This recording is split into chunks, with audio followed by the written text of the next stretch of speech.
Chers téléspectateurs, bon après-midi et bienvenue dans ce nouveau numéro des Actus Chauds de Awab Info TV, une émission qui se présente chaque vendredi de la semaine.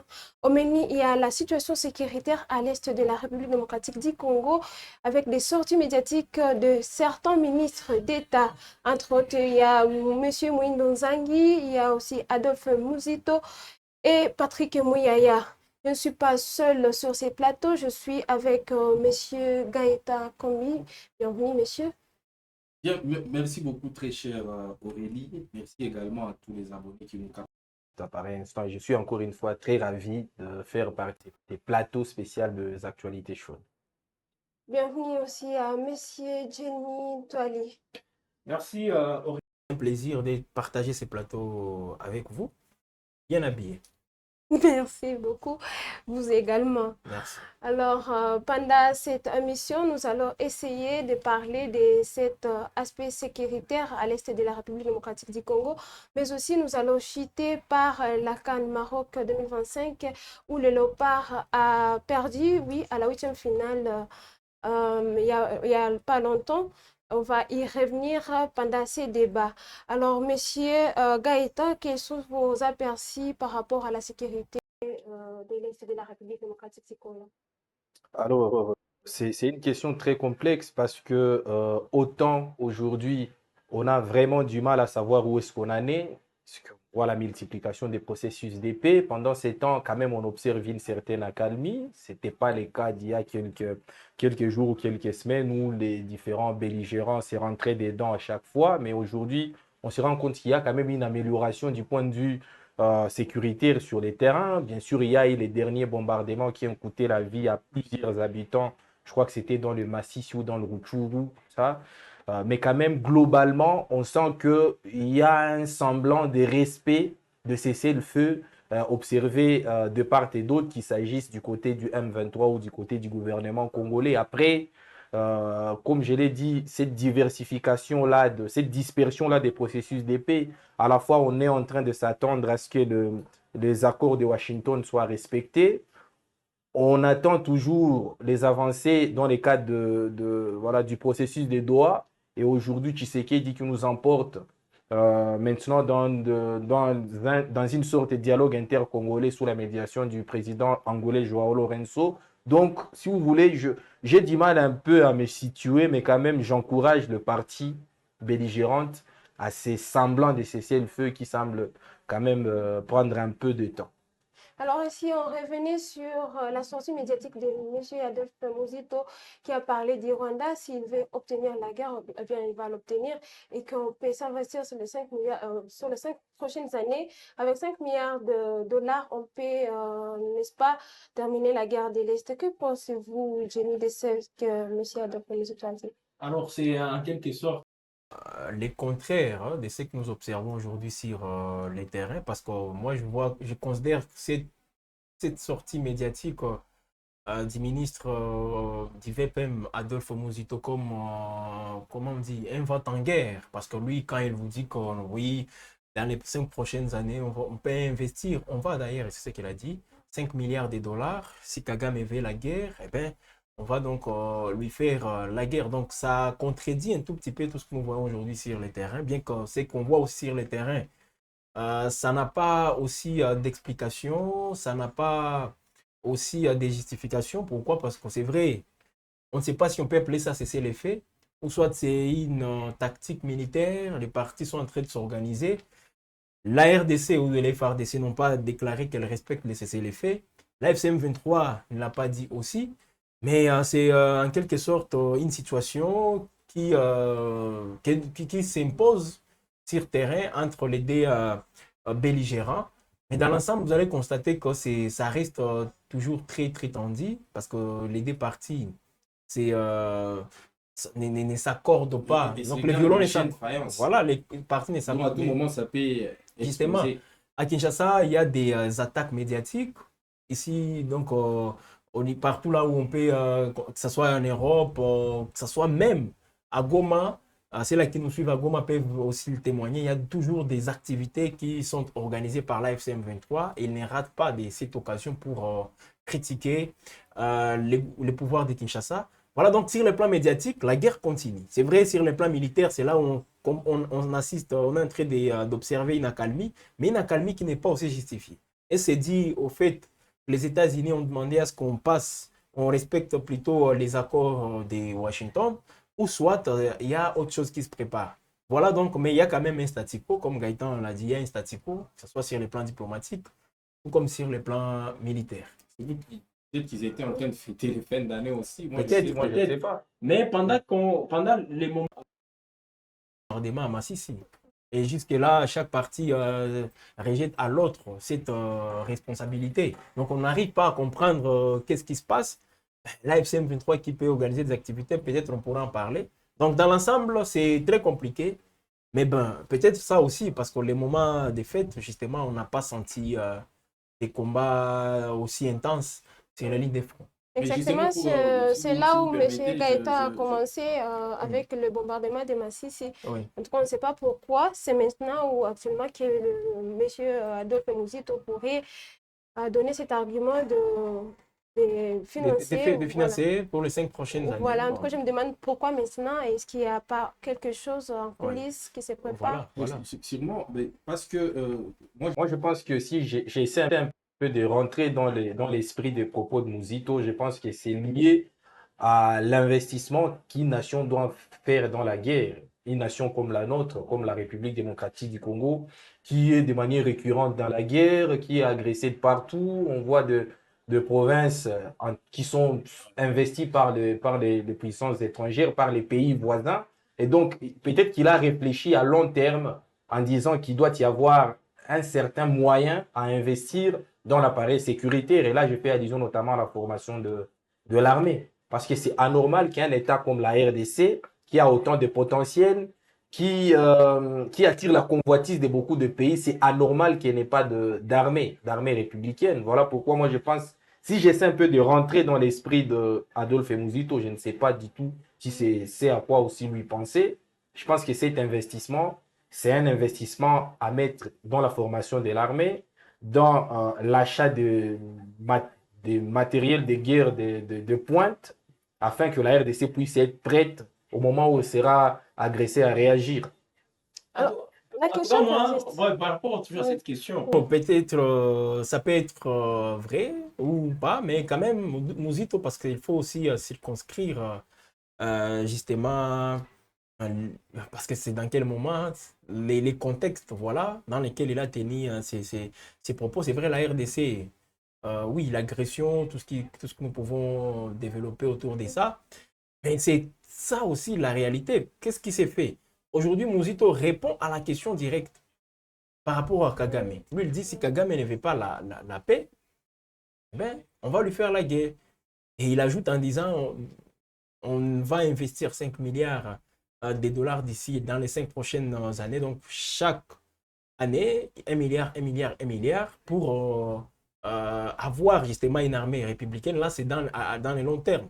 Mais dans un donc, premier... il fait une fixette sur Kagame. C'est Kagame, voilà, c'est sur Kagame. Ah, Il n'est pas le seul. Parce que tout ce que nous voyons aujourd'hui, les réformes au sein de l'armée, c'est presque du copier-coller de ce que le Rwanda est en train de faire. Les Rwandais qui se lancent dans ces projets, la RDC dit, ah, nous pouvons aussi aller là-bas. On l'a vu récemment avec les sponsoring dans des clubs de football, parce que les Rwandais étaient avec l'Arsenal. Nous aussi, on a dit, OK, on crée une marque, justement, une marque qui n'a même pas de siège social, parce que Visite Rwanda a un siège social, ça, il faut qu'on le dise. Visite Rwanda, c'est un projet large. Oui, c'est un projet large. Et là, c'est sur le plan touristique. Mais chez nous, vous allez voir le ministre des Sports qui vient.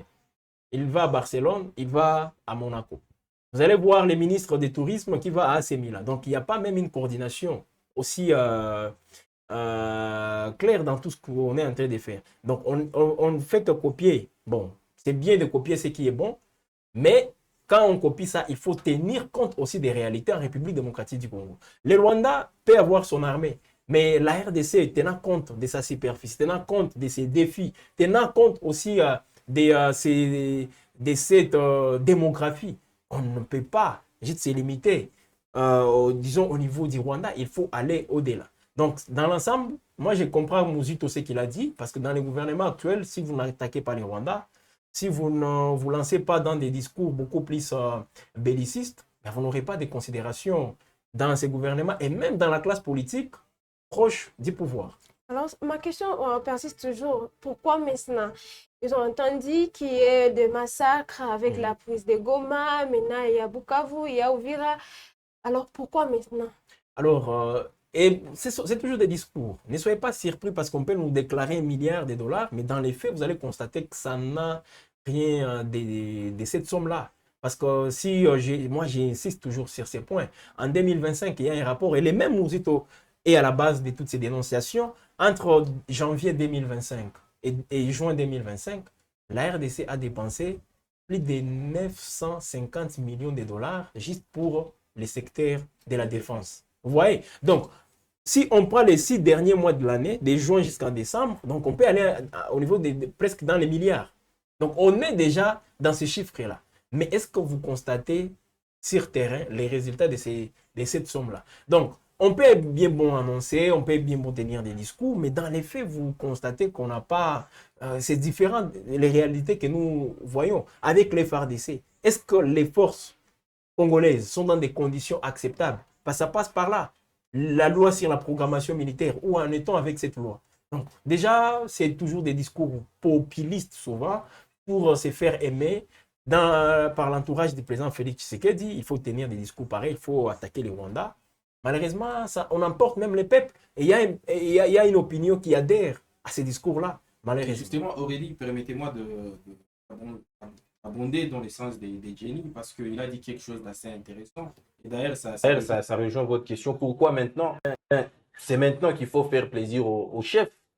Faire plaisir au chef, ça veut dire que ça vous assure de la pérennité dans le gouvernement, ça vous assure de la reconduction également dans le prochain gouvernement.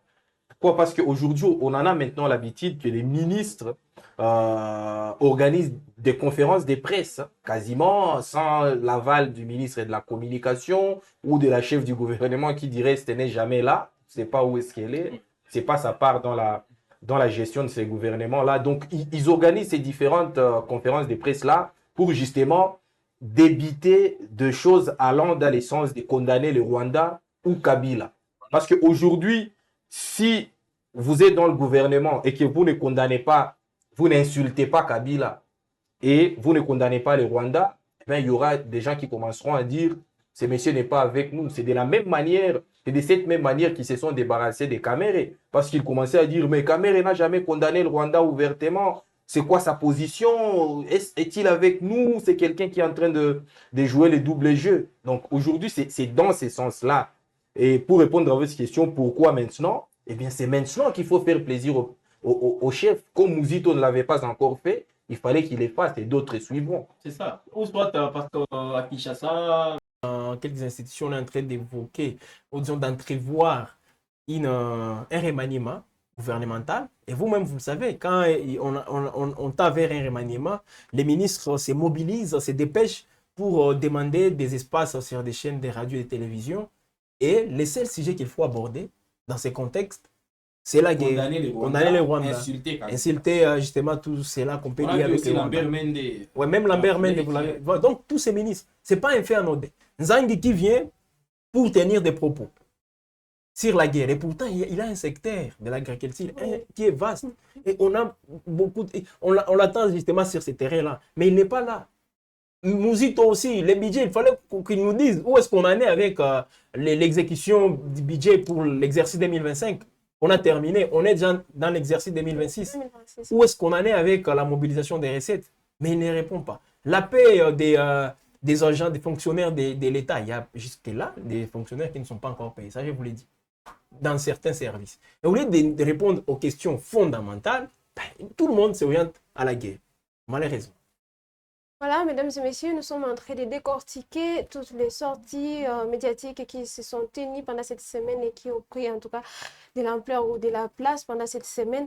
Et là, nous allons aborder le propos de M. Mwindo Nzangi qui a parlé qui a affirmé que la RDC a perdu la bataille de l'information récemment lors de sa sortie médiatique. Alors là, il y a les deux confrères. Alors, j'aimerais qu'une personne Surtout si vous voulez en tout cas de nous donner en tout cas quelques éclaircissements s'il y a des zones à éclaircir dans l'information du gouvernement congolais. Là, on peut commencer avec M. Gaëtan. Justement, il a dit, pour une fois, il a été honnête. Justement, on a Perdu la bataille de l'information. La RDC l'a perdu. J'ai parlé des jours qui ont précédé la chute de Goma. La première grosse erreur est à mettre à l'actif de Patrick Mouyaya, le patron en chef de la communication. Pourquoi? Parce qu'il ne contrôle rien. Il ne contrôle rien et je ne sais pas si même ils en parlent dans le conseil du gouvernement, dans les conseils de ministres, pardon. Est-ce qu'ils parlent de la coordination de la communication gouvernementale? J'ai l'impression que tous les ministres, chacun est autorisé à aller dire ce qu'il pense sur n'importe quoi. Tu verras un ministre du transport qui commence à répondre sur des questions de budget, un ministre des budgets qui commence à répondre sur des questions de transport et vice-versa. Tu as l'impression qu'il n'y a aucune coordination. Et le ministre Mouyaya qui est là et qui est effacé, d'ailleurs, à juste titre au passage, qui a été critiqué, puisque lorsque vous dites que vous avez perdu la guerre de la communication, vous visez directement le ministre Mouyaya, votre propre camarade du gouvernement. Or, on sait tous qu'il y a des principes dans le gouvernement, qu'il y ait une sorte de solidarité gouvernementale entre les ministres. Donc, mais ils sont en train de saboter tout ça. Et comme au-dessus du gouvernement, il y a Judith Souminois qui est amorphe et qui ne contrôle rien, qui n'est jamais là. Et pourtant, c'est elle qui gouverne le pays, si on peut le dire ainsi. Ça part dans tous les sens. Mouyaya, qui avait décidé de s'en prendre à tous les médias qui relayeraient les informations sur les avancées du M23. Or, vous savez que, d'ailleurs, Moïse Donzang lui-même l'a dit, il suffisait de 2 tweets pour que l'armée puisse fuir. Pourquoi? Parce que la population déjà, elle ne savait pas où est-ce que le M23 s'est trouvé, où est-ce que les forces gouvernementales s'est trouvée. Et du coup, cela a laissé place à la désinformation.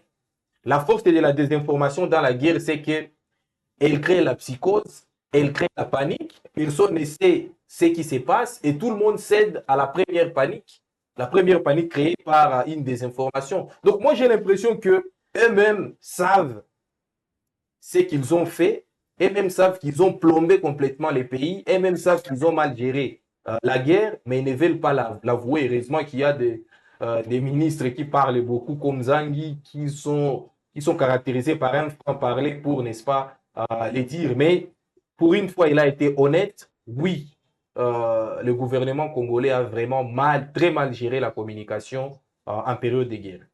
Merci beaucoup, Gaëtan. Alors, tournons-nous vers Jenny. Quelles sont vos appréciations par rapport ou votre idée par rapport aux propos tenus par l'agriculture? Voilà, heureusement, vous venez de les préciser. Ministre de l'Agriculture, qui s'invite dans des débats autour de la sécurité, de la défense. C'est quand même étonnant et Moïse Donzang n'est pas son premier forfait. Alors, moi, je crois que oui, on peut considérer ça comme étant un aveu. Oui, mais bon, est-ce que vous savez, avec Moïse Donzangi, il est dans son rôle habituel. Mais si vous voyez très bien, la guerre, oui, la FCM 23 qui avait pris Uvira, jusqu'à maintenant, le gouvernement ne nous a jamais expliqué qu'est-ce qui s'est passé à Uvira jusqu'au point où la FCM 23 avait pris la ville.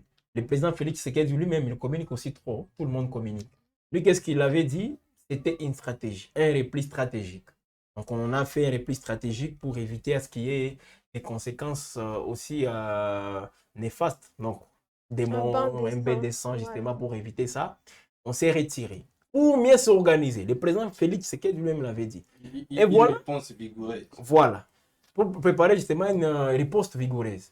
Et voilà ces ministres qui viennent. Zangui, premièrement, même Mouyaya, lui n'a jamais avoué qu'Ouvira est tombé. Il attend toujours les rapports des experts. Du gouverneur Pouroussi. Mais au même moment, il dit que les forces rwandaises doivent quitter Ouvira. Il ne nous a jamais dit que les forces rwandaises, comme il a dit, ont pris Ouvira. Il ne l'a jamais dit. Et puis, vous voyez, c'est Zangui maintenant qui vient et vous dit On a perdu Ouvira parce qu'il y a des tweets des De telles journalistes personnes, voilà. qui ont... C'est normal. Lorsque tu ne communiques pas, lorsque tu étouffes La communication, ça veut dire que tu laisses place à la désinformation et donc à la panique. Voilà, là, c'est dans les chefs des populations. Mais Mouindonzang, il va au-delà, il dit ceci. Nos forces armées, donc les militaires sont au front. Et aussi, On vit les tweets et tout d'un coup, les militaires ont fui. Où est-ce qu'il est? Vous vous rendez compte de la gravité de ces propos? Donc, les militaires, et aussi, parce que Oui. d'ailleurs, un militaire au front ne peut pas utiliser le téléphone. Oui, oui. On les a vus en train Premier de élément. filmer. Mais ce qu'on voit ici, c'est une habitude. On les voit, ils se filment, ils envoient des vidéos. Tantôt même, ils s'apprennent à leur hiérarchie, disant que vous nous abandonnez, tous ça, les militaires les font sur les lignes de front. Oui. Alors, qu'est-ce qui se passe? Un militaire qui est sur les lignes de front, et puis, selon Zangui, il voit des tweets, Des tweets. et puis, il fuit. Pendant que l'AFC-M23, selon toujours Zangui, est à 30 km d'Ouvira. Voilà. Vous vous rendez compte? Mm. Donc, les militaires, il n'y a même pas un commandement. Parce que le commandement, nous supposons qu'il est mieux informé que tous ces gens-là. Même les militaires, les gens qui sont dans la cité ne sont pas mieux informés que les militaires qui sont au front. Et ils savent, non, ils sont très loin. Mais un militaire À travers lui-même, même les détonations, ils peuvent savoir. oui, même à travers des détonations, parce qu'à 30 km, on ne peut pas quand même entendre des détonations. Mais Nzangi, tout ce qu'il a dit là, c'était des justifications. Il y a une faiblesse aussi notoire, que ce soit au niveau de l'organisation, même au niveau des opérations. Alors, avec tout ça, Nzangi cherche toujours des justifications. Lui-même s'est fait passer comme les Muzalendo Mukuru, donc les plus grands Muzalendo, de tous ces Wazalendo que nous voyons. À un certain moment, Nzangi disait, voilà, j'ai dit aux Wazalendo de faire ça, de faire ça, de faire ça. Même ces Wazalendo-là, donc, eux aussi, n'ont pas été en mesure aussi de faire face à la FCM23. Alors, ce sont donc des justifications. Et puis, pour justifier toutes ces faiblesses, on essaie un peu de désorienter encore une fois l'attention populaire. Est-ce qu'un Steve Wemby, permettez que je le cite, Steve Wemby, qu'est-ce qu'il représente par rapport à tout un État, toute une armée? Est-ce que Wemby est mieux informé que toutes les FARDC aujourd'hui? Rodriguez, est-ce qu'il est quand même? Voilà, c'est ce que Nous sommes en train de vient réduire dire. l'État. Lorsqu'on étouffe la communication, alors Justement, la désinformation. il a raison. Il Voilà. a raison. On étouffe la communication. Et en étouffant la communication sans rien dire, vous voulez qu'on fasse quoi? Mais là, vous laissez place aux rumeurs. Et c'est ce qui s'est fait. Et les rumeurs laissent place à la panique. Ouais. Qui dit panique, tout le monde fuit notre propre armée. Même l'armée. L'armée aussi fait des replis stratégiques sur base des rumeurs. Vous vous rendez compte? C'est ce que Mouindo Zangui est en train de nous expliquer ici. C'est grave. Alors, Mouyaya, voilà. il a échoué. Il a Bon, échoué. Mouyaya, lui, il a d'abord échoué. Mouindo Zangui aussi, qu'est-ce qui explique Ah, donc vous aussi, vous c'est- affirmez que Mouyaya a échoué. Bon, Il a- moi, je bien pense avant que- Zangui, bien avant Zangui. Moi, je ça, nous pense savons. que depuis l'avènement de C'est ces... cette guerre où depuis la chute de Goma et Bukavu, j'ai vu toutes les limites de Mouyaya dans la communication des crises. Qu'est-ce Il est lamentable. Qu'est-ce que vous pouvez proposer par rapport à Mais ça? qu'ils partent, c'est tout. Non, mais dans la communication, il y en a qui savent, qui peuvent.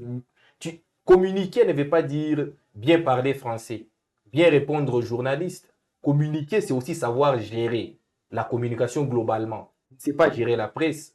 Tu étouffes, tu intimides tout le monde en disant OK, France 24 a donné l'information selon laquelle M23 a avancé de 20 km. Je coupe. Deutsche Welle, je coupe. Tous les petits médias de Goma, de Bukavu et de Kinshasa qui essaient de relayer les avancées réelles d'IM23, je les étouffe. Mais c'est ça aussi. la population dira te ressourcer où? Ok. En attendant que vous puissiez nous proposer ce que normalement la communication du gouvernement doit faire, le régie peut nous préparer les propos de Mouindo Zangui, comme ça on va continuer, mais c'est bon déjà, en tout cas, Voilà, mais moi je pense qu'il y a déjà aussi des évidences. Tous ces médias comme Yahoo, soit les CESAC, ne veulent pas à ce que les médias puissent diffuser toutes ces informations. Mais est-ce que c'est faux? Dites-moi si réellement, quand les médias, ou quel est ces médias qui avaient dit que l'AFC M23 est à Ouvira et que cela ne soit pas vrai? Quels sont ces médias? Donc, les médias ne font que donner les faits réels. Alors, là, on n'est pas en train d'étouffer l'information, mais d'étouffer plutôt la vérité.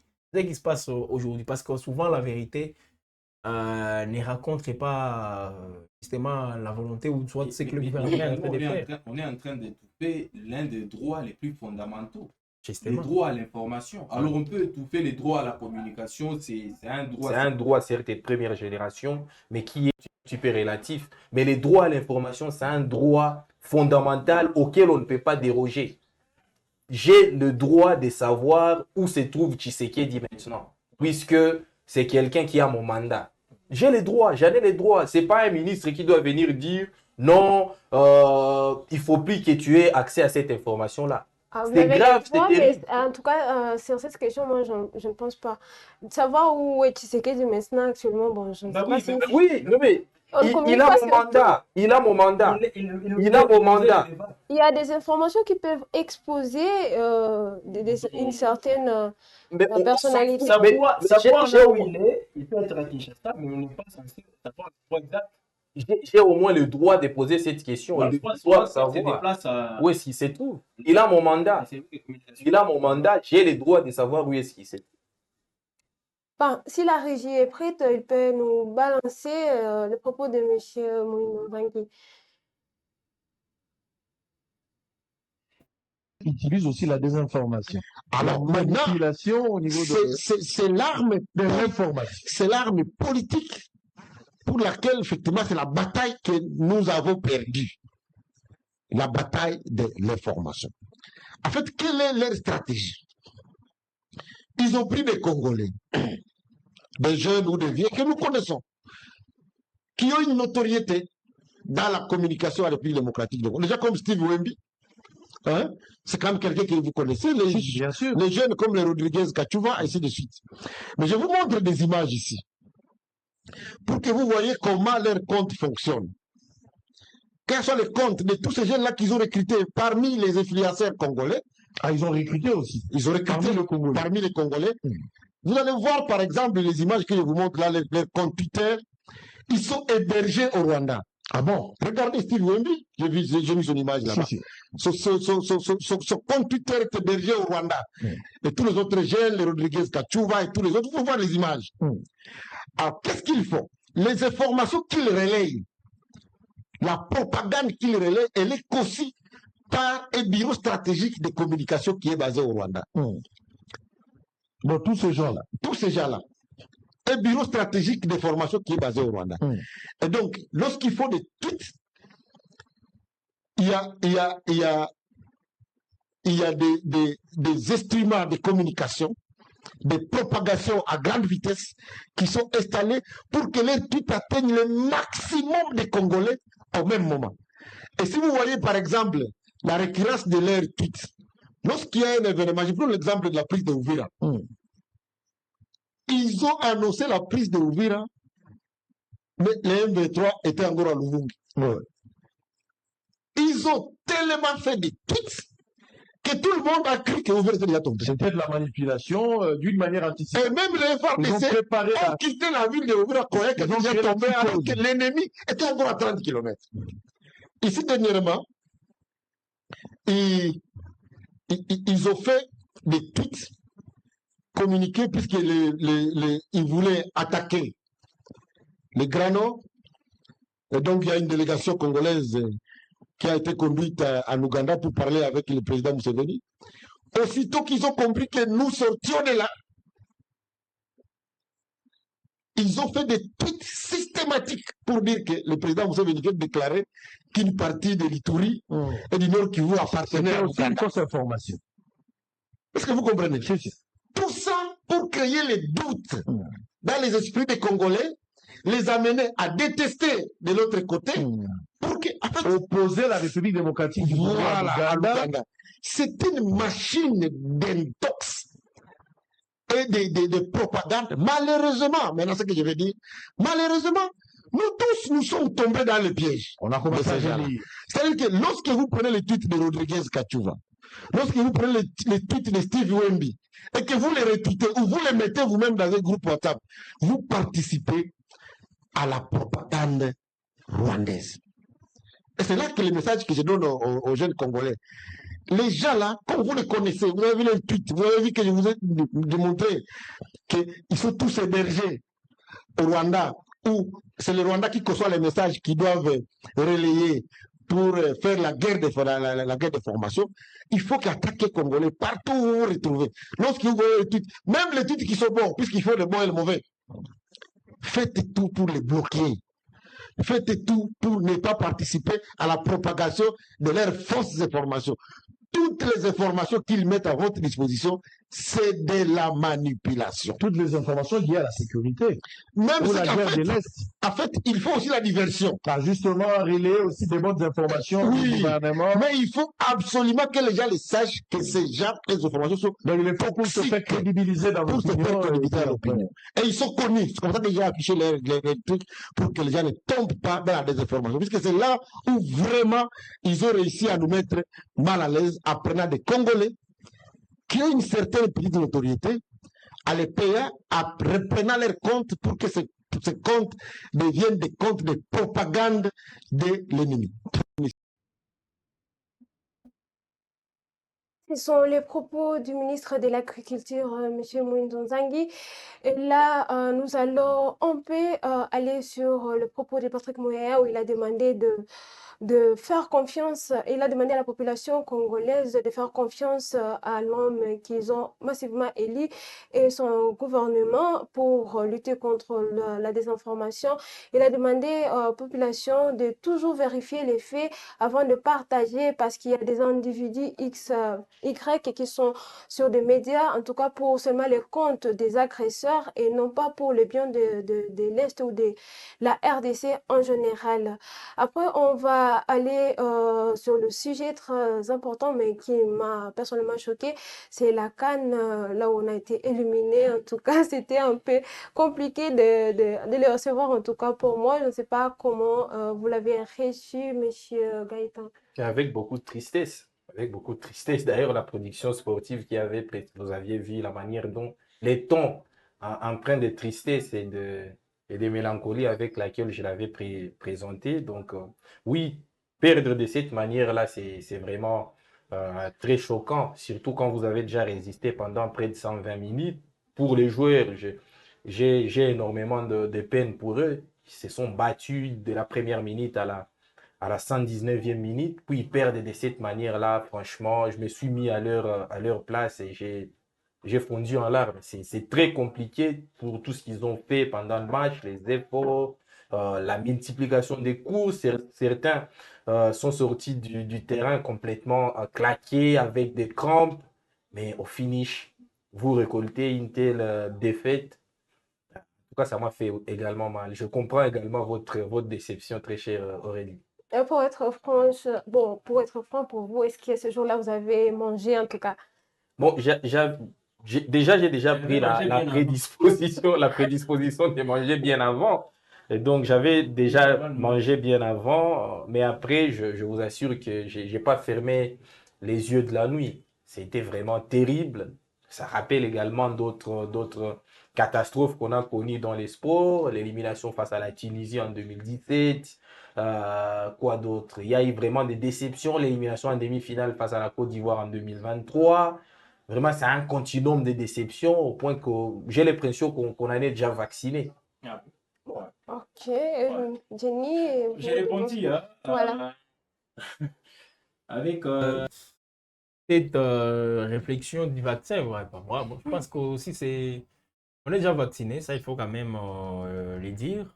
Moi personnellement, c'est vrai, je m'attendais à ce qu'on gagne, à ce qu'on perde. Match nul, c'est ce qu'on a fait durant les temps réglementaires. Et tout juste après, c'était la prolongation parce que là, c'est la phase à élimination directe. Il fallait qu'il y ait un gagnant et un perdant. Malheureusement, ces jours-là, c'est la RDC qui a perdu. L'Algérie qui a aussi géré son match. Hein. Il y a eu les temps forts, il y a eu les temps faibles. Les temps faibles de l'Algérie, on n'a pas été en mesure justement de capitaliser leurs temps faibles pour en deuxième mi-temps. Surtout en deuxième mi-temps. Début de deuxième mi-temps, justement, ils étaient prenables. Ça, il faut quand même qu'on se le dise au niveau des de la ligne médiane. Même la défense, à un certain moment, n'était pas sûre à 100%, mais on n'a pas su quand même en profiter. Alors peut-être il y avait aussi ces respects, aussi exagérés. On a tellement respecté l'Algérie. L'Algérie nous a aussi respectés parce que l'Algérie, il y a des fois où elle faisait des attaques, mais tout en se rassurant que derrière, il n'y a pas de vide qu'on a laissé. Donc, il y avait un respect des part et d'autre, mais la RDC, nous, on a exagéré. Parce que si vous voyez très bien cette prolongation, on était tout simplement fixé au tir au but. Et pourtant, pour arriver au tir au but, il faut tout d'abord bien gérer la prolongation. Alors, ça nous a un tout petit peu échappé. Je ne peux pas dire que l'Algérie était aussi très, très dangereuse durant l'étape des prolongations, pas du tout. Mais ils ont aussi quand même capitalisé 2 ou 3 occasions qu'ils ont obtenues et puis ils ont capitalisé une seule pour Tiwé. Malheureusement, c'est ce qui nous a tous fait mal. Oui, je m'attendais à tous les résultats, mais encaisser un but pendant cette Voilà. à la fin de la prolongation, Qu'est-ce que ça vous a fait, en tout cas, marqué à la bon, salle? ça nous a tous, ça nous a fait mal. Et je ne voyais même pas ces buts arriver parce qu'il y avait de la fatigue des part et d'autres. Mais les Algériens ont aussi quand même capitalisé cette occasion et puis tué tous les espoirs congolais. Voilà, on ne pouvait même plus se mobiliser pour aller chercher ne serait-ce qu'une égalisation. C'était très compliqué. Alors, je peux tout simplement féliciter les Léopards parce que la manière de faire cette rencontre et là où nous venons, il y a quand même une progression.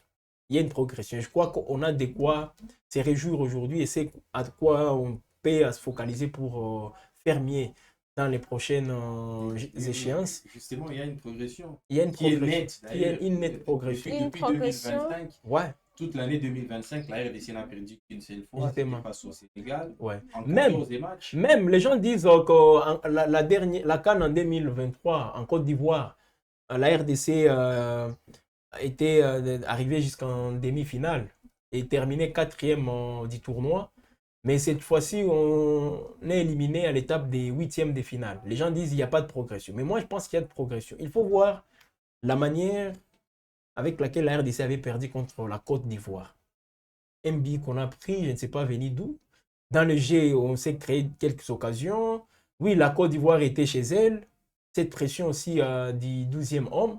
Mais contre l'Algérie, il faut voir la dynamique de l'Algérie actuellement. Oui, il y a aussi une dynamique de la République démocratique du Congo, mais tenir et faire peur à l'Algérie, ça veut dire qu'on est quand même sur une progression, une Oui, nette justement, progression. c'est- Ça, c'est- en tout cas, c'est je que dois dit- le dire. Ce que dit Jenny est très intéressant. Pourquoi? Parce Oui, j'en vois des gens qui sont en train de dire que la RDC a régressé parce que du simple fait qu'elle s'est faite éliminer en 8e de finale pendant qu'elle était en demi-finale en 2023, mais ils ont tout faux. Ils ont tout faux. Pourquoi? Parce que moi, j'ai dit toujours aux gens que dans des compétitions fermées comme la Coupe d'Afrique des Nations, des compétitions où il y a une phase de groupe et une phase à élimination directe, c'est très difficile de dégager un favori dès le début du tournoi, ou c'est très difficile de savoir qui l'emportera. Pourquoi? Parce que les aléas du tirage peuvent faire à ce que vous tombiez sur un os dès le 8e de finale. C'est le cas de la RDC qui est tombé sur l'Algérie. Pourtant, la RDC venait d'une très belle phase des groupes, 0 défaite, 2 victoires. Contrairement en C'est ça, contrairement en 2000. Cette année-là, on était tombé en 8e sur quoi? Sur une Égypte dépourvue de Salah et des Marmouches. En quart contre la Guinée, qui reste une sélection prenable pour la RDC. Et donc, en demi-finale, c'est là qu'on avait croisé vraiment une Côte d'Ivoire. Mais cette année, on sort d'une très belle phase des groupes avec 7 points. Combien? 5 buts pour un seul encaissé. En regardant le Sénégal Dans les yeux, on a vu les matchs, les contenus face au Sénégal, c'était parfait. Puis on tombe sur un aléa du tirage qui ne nous a pas du tout avantagé face à l'Algérie, qui pour moi reste la meilleure sélection de cette Coupe d'Afrique des Nations.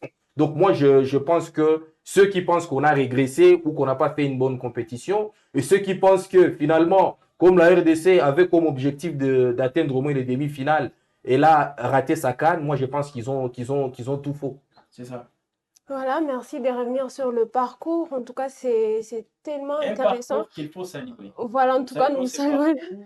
Et surtout que Qui vont venir d'ici là sont aussi très déterminantes. Donc, il ne faut pas quand même qu'on soit aussi déçus. Là, je m'adresse aussi aux léopards, tout comme au public congolais, parce que j'ai vu certains Congolais aussi tomber dans les Je ne émotions. suivrai jamais les matchs de la Ça, c'est RDC, grave, mais ça, c'est c'est grave. ridicule. Il faut voir là où cette équipe Ouais, elle vient. elle vient. Voilà, elle vient de très très loin Vraiment. avec tous ces joueurs. Il y a d'ailleurs des joueurs qui n'ont pas même dit sélection. Alors, les faits aussi de s'habituer à l'environnement, dans les groupes, il y a un staff technique qui est en train de travailler. Et ces staff, moi, je trouve qu'il y a quand même du travail. Il y a un travail aussi parfait qu'il est en train de faire jusque-là. Donc, attendons voir. Et comme on est à un seul match pour se qualifier à la phase finale de la Coupe du Monde, ça veut dire qu'on doit toujours se concentrer et ne pas encore céder aux émotions comme c'est le cas aujourd'hui. Oui, l'élimination existe. Imaginez si c'était l'Algérie. Face à la RDC, l'Algérie éliminée. Que la RDC élimine l'Algérie. Ça allait être quoi les discours des Algériens? Donc, entre l'Algérie et la RDC, il fallait qu'il y ait un gagnant et un perdant. Malheureusement, les perdants, c'est la RDC. Il faut accepter. Et moi, je vous assure, en suivant bien les tirages là, je me suis dit, oh, Justement, on peut perdre ces matchs. Il y a le 3e en Afrique et le 9e en Le Afrique. 9e en Afrique, les deux nations qui sont séparées que par quelques points au classement FIFA. Après, ce sont quand même deux nations qui venaient aussi de belles phases des groupes. Donc, comme Jenny vient de le dire, il fallait bien qu'il y ait un perdant. Parce qu'aucune de ces nations-là ne méritait de sortir au 8e de finale. Aucune.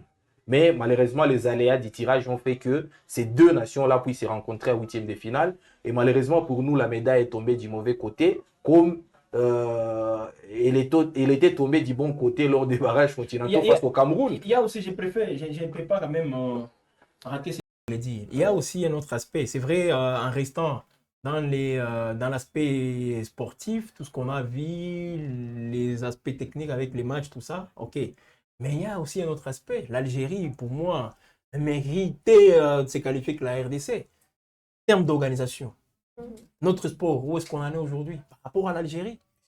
Là, l'Algérie, elle s'est investie dans l'encadrement des jeunes, disons, l'organisation aussi au niveau de sa fédération, avec les équipes d'âge, les clubs, les championnats algériens aujourd'hui se déroulent très bien. Mais chez nous, quelles sont les infrastructures qu'on a pour peser face à l'Algérie? Tous ces joueurs que vous avez vus des Algériens là, parmi eux, il y a des joueurs qui viennent fraîchement de leur championnat. C'est vrai, ils peuvent être dans des clubs au niveau de l'Europe, mais ils ont eu quand même à jouer, à connaître les réalités de leur football. Mais chez nous, il y a qui?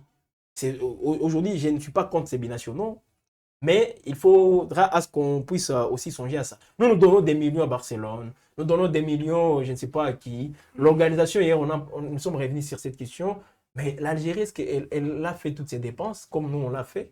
Donc, à un certain moment, comme l'Algérie a su gérer son organisation, a su aussi gérer l'aspect sportif, bon, bravo, ils ont mérité et bonne chance à eux. Voilà les buts de Adil Boulbina qui nous a en tout cas Boulbina. Ouais. Qualifié à la 8e finale. Alors, j'aimerais savoir, est-ce que vous êtes du même avis que la RDC puisse garder les mêmes entraîneurs des sabres? Je ne sais pas si vous avez... Mais ça ne devrait même pas être un débat. A perdu. Mais il y a des gens qui disent que cet entraîneur doit rentrer chez lui parce que perdre à la 8e de finale, en tout cas, c'est pas constaté. La mauvaise foi. La mauvaise foi, pourquoi? Parce que ces gens-là, depuis le premier pas de Sébastien Dessa, vous savez, il a rencontré une fédération touffue des affairistes, des gens qui étaient tout le temps dans les affaires, qui profitaient des différents matchs de l'équipe nationale pour se faire de l'argent. Donc, il est venu, il a d'abord assaini tout cet entourage-là autour de l'équipe nationale et ça a fait des frustrés. Donc, des sabres, qu'ils gagnent ou qu'ils perdent, il y en a toujours qui les critiqueront. C'est le cas de gens comme l'ancien ministre des Sports qui dit reste l'un des pires ministres des Sports. Kabulo, Mwana Kabulo. Et là aussi des leçons. Mais bizarrement, il ne cesse de parler de Sébastien Dessa. Constant Omari qui a été chassé de la CAF à cause des détournements, lui aussi se permet de critiquer. Donc, il y a tant de gens qui sont là pour critiquer Sébastien Dessa simplement parce que des sabres a mis fin à leurs affaires. Alors, je reviens sur votre question. Pourquoi le garder? Je pense qu'il faut le garder. Pourquoi? Parce que des sabres a rencontré une sélection de RDC qui ne s'est pas qualifiée à une Coupe d'Afrique des Nations à 24 en 2021. Ça, les gens doivent le savoir. Une CAN à 24, la RDC ne s'est pas qualifiée à une CAN à 24. Et des sabres est venu pendant que la RDC était sur le point de ne pas se qualifier de nouveau à une nouvelle CAN à 24. La RDC était dernière de son groupe avec 2 défaites et donc il fallait tout refaire. Et il est parvenu à enchaîner de victoires jusqu'à qualifier la RDC à la CAN. La CAN 2023, c'est ça, la CAN 2023 depuis, on voit que la RDC est sur une dynamique plutôt positive. La RDC est partie de la 75e, je pense, place au classement FIFA. Aujourd'hui, nous sommes combien? 56e. Nous sommes partis de la 15e ou 16e place en Afrique. Aujourd'hui, nous sommes dans les top 10. Donc, moi, je pense que quelqu'un qui raisonne, qui a une réflexion assise, qui est également intelligent, ne peut pas réfléchir à se séparer de Sébastien Desabre au stade actuel. Surtout qu'il y a des échéances. Il doit au moins finir ce qu'il a commencé. Il est à un match de qualifier la RDC de la Coupe du Monde. Au moins, on peut essayer d'analyser après ces matchs-là, mais au stade actuel, moi, je pense que c'est l'homme parfait pour la RDC. Voilà, chers abonnés, veuillez nous écrire en commentaire ce que vous pensez de la situation sécuritaire de l'Est de la République démocratique du Congo, mais aussi la CAN 2025, ce que ça vous a fait, quelles sont vos impressions, ce que vous souhaitez améliorer pendant la prochaine activité. Messieurs Gaëtan, merci beaucoup de revenir sur le parcours des léopards. Alors, est-ce qu'on peut revenir sur la figure emblématique qui a animé tout le match, en tout cas des léopards? Quelles sont les dernières nouvelles? On peut savoir quelque chose de plus, Jenny? Bon, la figure emblématique. Bon, figure emblématique. C'est ce que je voulais dire. La figure emblématique n'était pas sur le terrain, c'était plutôt dans les tribunes. Hein, donc, les Lumumba là. Quelles sont les dernières nouvelles? Oui, voilà. Bon, avec lui, j'ai appris que. Il sera réussi par les chefs de l'État, je crois. Il est déjà à Kinshasa. Alors, le président Félix Tshisekedi, bon, il est égal à lui-même. Il ne rate pas des occasions pareilles. Il va le recevoir. Donc, il a fait quand même la fierté non seulement de la République démocratique du Congo et de toute l'Afrique, surtout avec ses pairs de l'indépendance qu'on commence à oublier un tout petit peu, hein, tenant compte de l'évolution aussi du monde. Mais lui, il part au Maroc, il incarne Lumumba, et surtout cette position. Oui, c'est la statue, mais il faut voir ce que ça veut dire. Durant tout le match, debout, sans pour autant faire des mouvements, en train de faire Irma di Lumumba. Alors, c'est en tout cas je peux dire une impression aussi très très positive, non seulement pour les pays, mais pour toute l'Afrique. Voilà pourquoi aujourd'hui c'est devenu une figure emblématique. Ne soyez pas surpris de les voir aussi des fois quelques instances internationales, pourquoi pas la FIFA, l'inviter souvent dans des différentes activités, des différentes compétitions, parce que ça passe aussi par la qualification de la RDC. Ça aussi, ça doit nous motiver. Je l'ai vu en larmes. Alors pour essuyer ces larmes, qu'on se qualifie pour l'Amérique, et je crois que ça fera du bien non seulement à Lumumba, toute sa famille, pour toute la population congolaise, mais aussi pour toute l'Afrique, qui voit encore ses valeurs être encore valorisées, permettez cette tautologie, mais aussi cette idéologie des pères de l'indépendance, voilà, incarnée par Lumumba. Je ne connais pas comment il vit, mais moi, les images là, comme il est en train de se présenter, c'est bon déjà. Ah ben, j'ai appris qu'il y aurait un groupe de Lumumba. Il y a plusieurs Lumumba actuellement. Il y a des Mobutu, il y a des Laurent Désiré Kabila, des Joseph Kabila, des Chilombo. Un Chilombo dans les staff, dans l'équipe d'animation. Il y a un Chilombo aussi. Donc c'est ça. Et à Kinshasa, presque 20 millions d'habitants, il y a tout le talent sont là-bas. Tout. Peut-être je ne les vois pas juste dans des projets d'innovation, c'est là où ils sont beaucoup plus absents, mais dans d'autres secteurs, en tout cas, il y a tout. Ils sont là, ils sont dans tout, en tout cas. Voilà, merci Jenny, merci Gaëta. Nous étions en train de décortiquer la situation sécuritaire à l'est de la République démocratique du Congo et quelques sorties médiatiques des ministres d'État. Et vous venez de suivre ces débats qui étaient intéressants. En tout cas, nous disons encore une fois merci à nos invités. Jenny, merci. Merci Aurélie, merci à tous les abonnés, surtout ceux-là qui nous ont suivis. Voilà. Alors, le rendez-vous, c'est chaque vendredi à WAP Info TV. Ne ratez pas ces moments. Si vous n'êtes pas encore abonné, veuillez vous abonner et n'oubliez pas aussi d'activer votre cloche d'alarme pour ne rien rater des actualités, des informations aussi sur WAP Info TV. À tous, nous disons à très bientôt.